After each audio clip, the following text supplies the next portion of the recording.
தில்லி சம்பவத்தை விசாரிக்க என்ஐஏ சிறப்பு குழு. ஸோ இந்த டாபிக் பார்த்தீங்கன்னா குரூப் அண்ட் மெயின் சிலபஸில் பேப்பர் 3ல் இந்தியா அண்ட் வேர்ல்டில் வந்து டெரரிசத்தில் வந்து கவர் ஆகும்.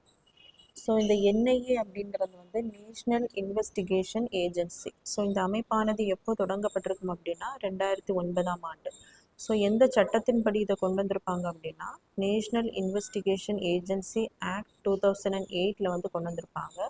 ஸோ அப்போ பார்த்தீங்கன்னா 2008 வந்து ஒரு மும்பை டெரர் அட்டாக்ஸ் வந்து நடந்திருக்கும். ஸோ அதன் பின்னாடி தான் இந்த சட்டம் கொண்டு வரப்பட்டு இந்த அமைப்பானது ஏற்படுத்தப்பட்டிருக்கும். ஸோ இந்த அமைப்பினுடைய தலைமையகம் பார்த்தீங்க அப்படின்னா நியூ டெல்லி. ஸோ அதே மாதிரி நிறைய ரீஜனல் பிரான்ச்சஸ் வந்து இருக்கும்.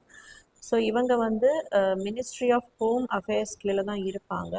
ஸோ இவங்களுடைய முக்கியமான வேலை வந்து அந்த பாம்பு பிளாஸ்ட்டு, அதே மாதிரி ஏர்க்ராஃப்ட் கடத்தல், ஷிப்ஸு, வெப்பன்ஸ் யூஸ் பண்ணி பிளாஸ்ட் பண்ணுறது, இந்த மாதிரி எல்லா விஷயங்கள்லையுமே இவங்க என்ன பண்ணுவாங்க அப்படின்னா இன்வெஸ்டிகேஷனை பண்ணி அதற்கான ப்ராசிக்யூஷனை என்ன பண்ணுவாங்கன்னா இந்த அமைப்பானது பண்ணுவாங்க.